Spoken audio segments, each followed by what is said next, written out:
Let's explore the different ways a teacher can score student work. In this video, we will cover how to use the activity grader, the student grader, and we will also take a look at the needs grading tool. Let's jump into the activity grader.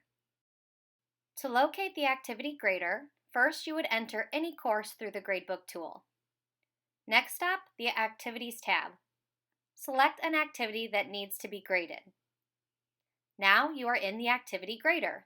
Here you can see a list of all students and across the top, all outcomes that were assigned points. Within the activity grader, you have the option to enable quick edit grading. Doing this allows you to enter points for each learning outcome for all students. You can either save and come back later without students seeing the scores, or you can submit all scores which will return them to students. Within Tools, you have the option to batch update scores.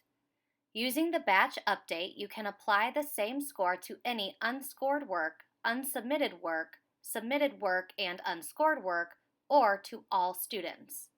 You can also excuse this assignment to students who have not submitted, have submitted, or all students. You can also allow a retry to students who have submitted their work, submitted and have been scored, or submitted and have not been scored.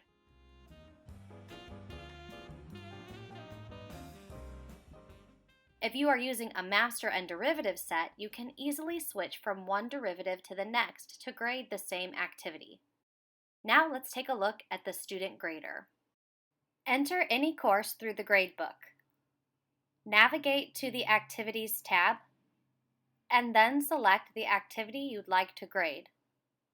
Click on a student to start with. Now you are in the student grader. On this page, you can see the student's name, the assignment you're looking at, its due date if there is one, and the date the student submitted their work. You can also see what the student submitted if there was a submission. You can see score/activity and submission history. In the right side panel, you can give points for each learning outcome. You can give full credit, no credit, or clear scores. You can save this assignment as a draft if you want to revisit, excuse, allow a retry, or override. You can also give the student feedback. We will get more into that in the next video.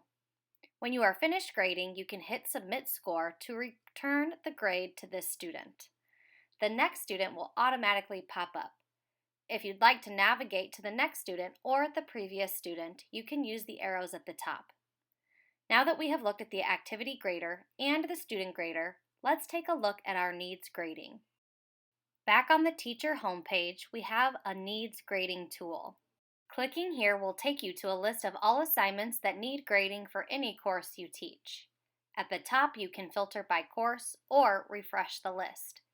Using the search feature, you can look for a specific assignment or assignments submitted by a specific student.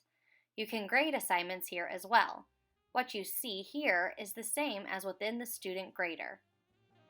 And there you have it, everything you need to get started scoring student work.